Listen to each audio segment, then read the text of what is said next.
玉玉さらさらばんじたより。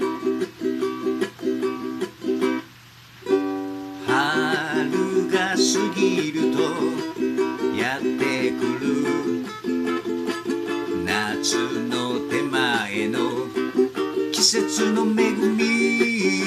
散歩してるとしとしとと降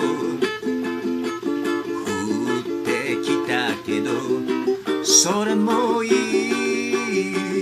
朝顔は雨に濡れ、色とりどりの鳥が鳴いてるよ。雨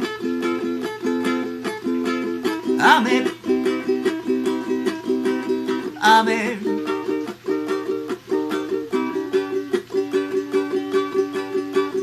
あくまでもこの梅雨をたたえる歌。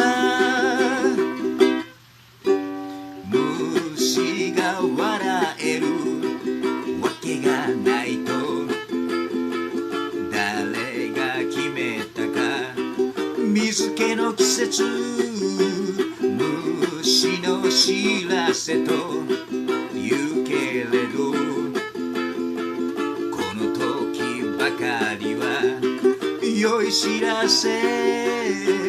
殿様バッタビュンと跳ね、天の恵みに身を捧ぐ。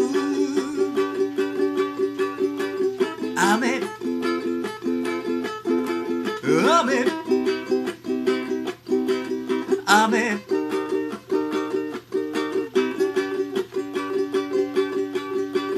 あくまでもこの梅雨をたたえる歌。雨